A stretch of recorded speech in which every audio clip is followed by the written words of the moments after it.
My fiancée never wore her engagement ring to work. When I asked why, she said, "It's not professional, and I don't owe anyone my relationship status." I let it go.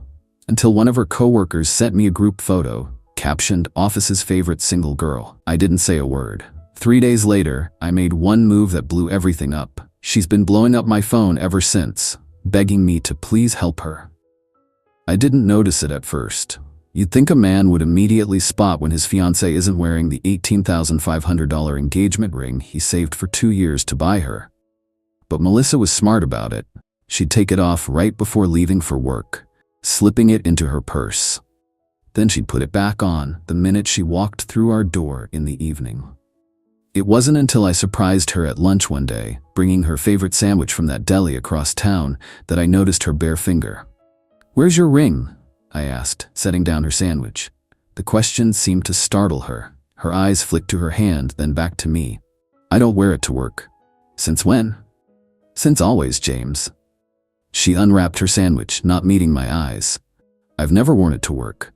I sat there stunned, trying to process this. We'd been engaged for 7 months. She'd never once mentioned this habit. "Is there a reason why? Does it get in the way of typing or something?" I asked, trying to keep my tone casual while my mind raced through darker possibilities. "It's not professional," she said with a dismissive wave of her naked left hand. "And honestly, I don't owe anyone my relationship status. It's easier to keep things strictly business."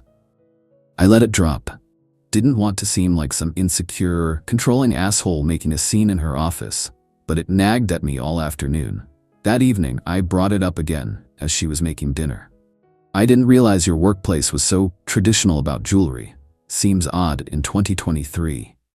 Melissa sighed dramatically, putting down her knife. "James, you're overthinking this. Lots of professional women don't wear engagement rings to work. It changes how male colleagues treat you. It's my choice." "Sure, I respect that. Just wish you'd mentioned it." She rolled her eyes. "Do I need to report every piece of jewelry I decide not to wear?" And that's how the conversation ended, me feeling vaguely ridiculous for even bringing it up. Slightly annoyed but victorious in shutting down further discussion. I might have forgotten the whole thing, except for what happened 2 weeks later. I was scrolling through Instagram when I noticed a post from Keith, one of Melissa's coworkers I'd met at their holiday party. It was a group photo from some office happy hour. There was Melissa, center of the group, cocktail in hand, laughing. The caption read, "Thursday drinks with the team. Office's favorite single girl showing us how it's done. #workfamily, #thirsty Thursday." Single girl. I stared at those 2 words until my vision blurred. Then I zoomed in on her left hand, visible around her cocktail glass. No ring, obviously, but it was the hashtag in caption that knocked the wind out of me. This wasn't just about not wearing a ring. She was actively presenting herself as single. That night, when Melissa came home, the ring was right there on her finger, as always. She kissed me hello, casual as could be. I didn't confront her, didn't mention the photo. Instead, I watched and waited. The next morning, sure enough, right before leaving, she slipped the ring off and tucked it away in her purse. "Have a great day, babe," she called, door closing behind her. I sat at our kitchen counter for a long time after she left. We'd been together for 3 years before I proposed, lived together for 2. I thought I knew her. Now I wondered what else I might have missed. That afternoon, I called my buddy Eric, who works in the same industry as Melissa, corporate consulting. I described the situation without identifying details. "Man, that's not normal," Eric said bluntly. "I know plenty of married women in the field. No one's hiding rings for professionalism anymore. This isn't 1962. "That's what I thought," I replied. "Look, I don't want to put ideas in your head, but you might want to dig a little deeper." I didn't need any encouragement there. That evening, while Melissa was in the shower, I did something I'm not proud of. I checked her phone. Never done that before. Always respected her privacy. But the ring thing had shaken something fundamental in my trust. What I found was worse than I imagined. A separate Instagram account I didn't know about. A Tinder profile, active as recently as last week. And text conversations with men, including Keith from the office, that made it clear she wasn't just presenting as single. She was acting single. I took screenshots of everything, emailed them to myself, then put her phone back exactly as I'd found it. When she came out of the shower, I managed to act normal, somehow. For the next 2 days, I lived in a state of cold, calculated fury. I didn't yell, didn't confront her. Every evening, she'd walk in with that ring on her finger, kiss me, ask about my day, and I'd pretend everything was fine. All while planning my exit. On the 3rd day, I made my move. I waited until she left for work, ring tucked safely in her purse. Then I packed my essential belongings, loaded them into my truck, and drove to the bank. See, I'd been saving for our wedding. A separate account with $42,000 set aside for the venue, catering, honeymoon, all of it. Melissa knew about this account, but didn't have access. What she didn't know was that last month, I'd added her name to it as a surprise.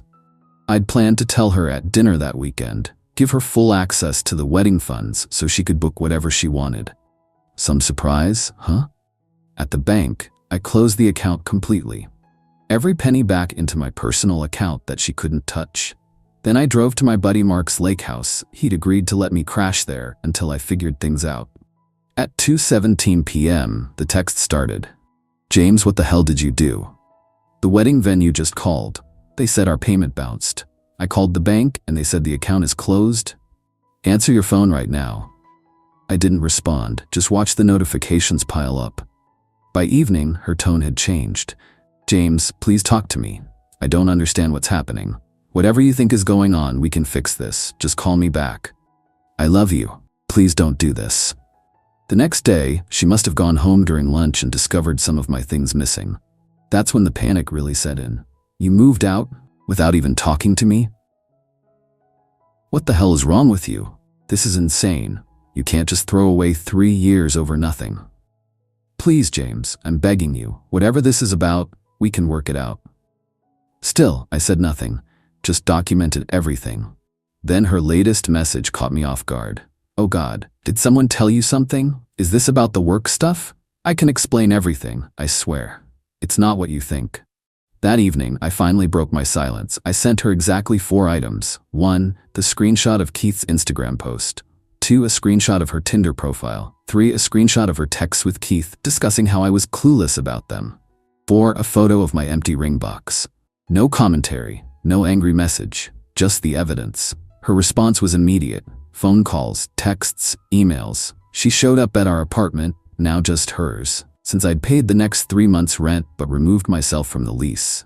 When she couldn't find me, she started contacting my friends, family, even my boss. Hysterical, crying, begging people to tell her where I was. Nobody did. Because nobody knew, except Mark, who's been my best friend since 5th grade and would sooner cut off his own arm than betray me. 3 days of silence from me, and her messages took on a desperate edge. "My credit card is maxed out, and now I can't even buy groceries. I was counting on the joint account for the rent next week. Please help me. I'm scared. Keith just told me they're letting me go at work. Someone sent those screenshots to HR. Was that you? How could you do this to me? My parents won't even talk to me. What did you tell them?" For the record, I didn't send anything to HR or her parents. Didn't have to. Turns out Keith panicked when he saw I had their texts and confessed everything to their boss, trying to get ahead of it. And Melissa's parents? They figured it out when she called them hysterical about me emptying our wedding account. Her father called me directly, and I answered his call. When he heard my side, including seeing the evidence, he just sighed deeply and said, "She's always been her own worst enemy. I'm sorry, son."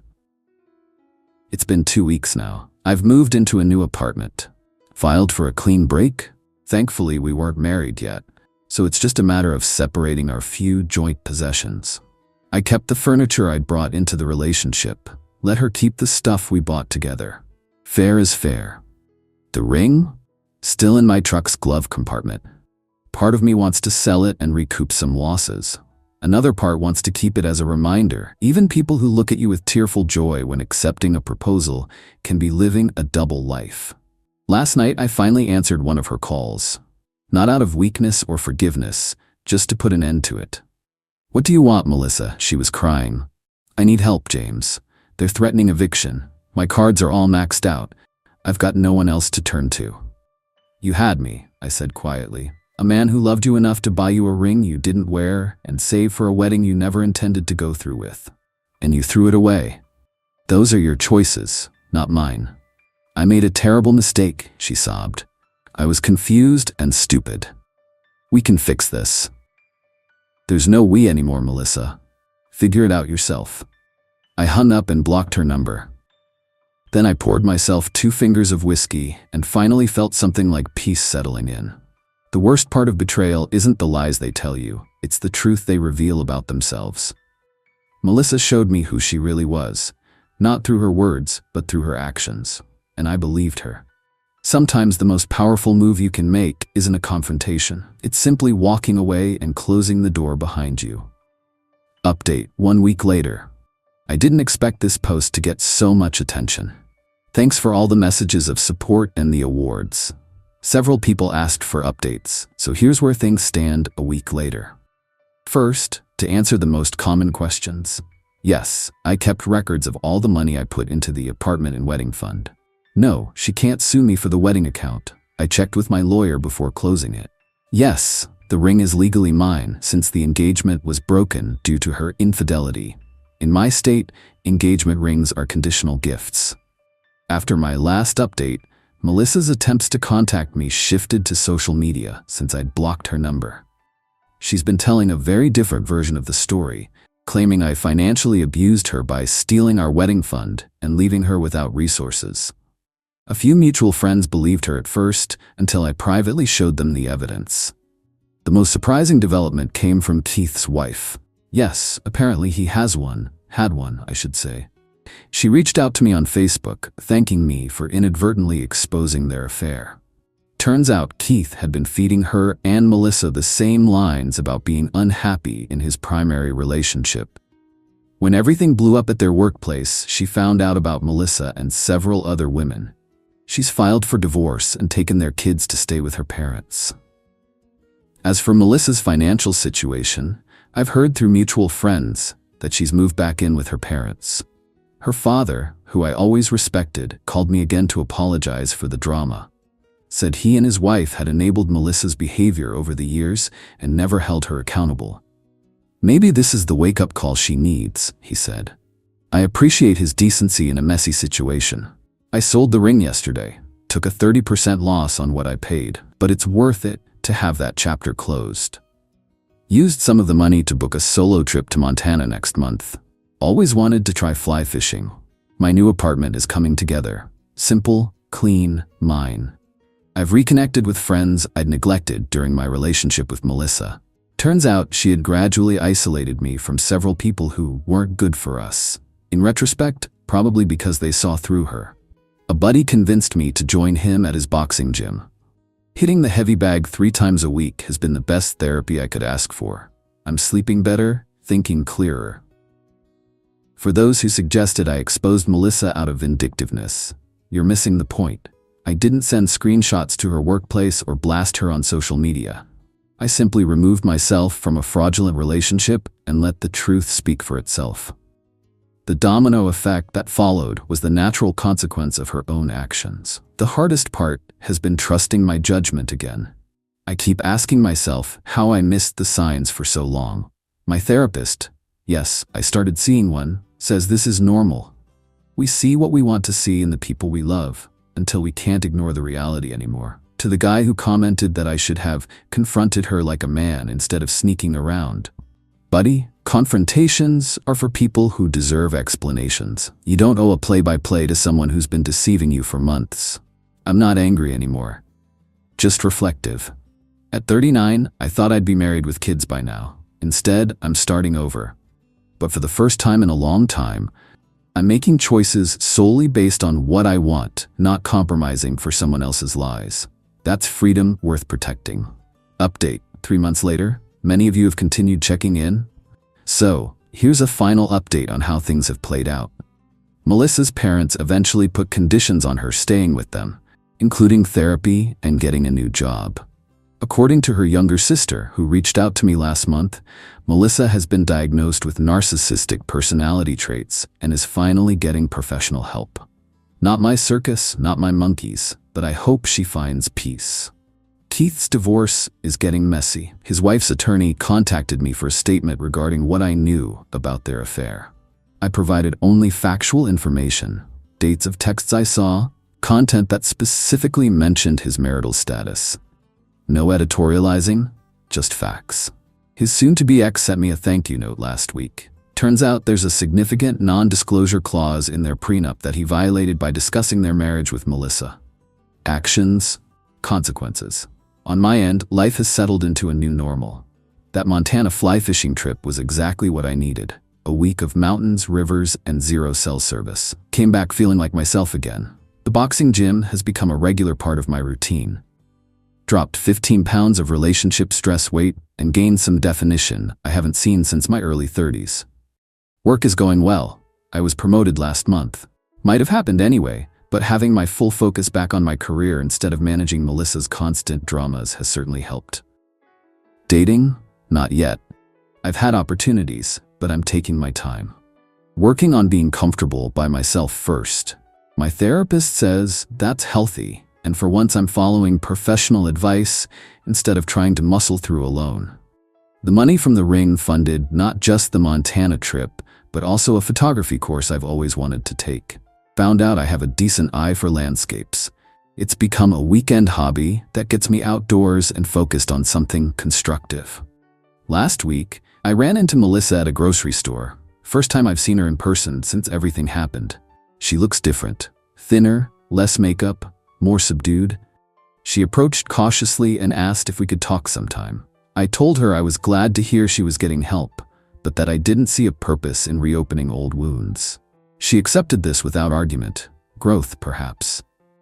As I was leaving, she said something that stuck with me. I never deserved that ring. Not because of what I did, but because I never appreciated what it meant. For once, we agree on something. So that's it, the final update.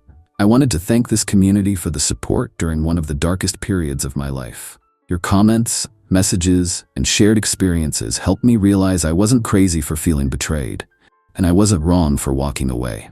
To anyone going through something similar, trust your gut, document everything, and remember that how you handle betrayal says more about your character than it ever will about theirs. Life goes on, and sometimes it gets better than you could have imagined.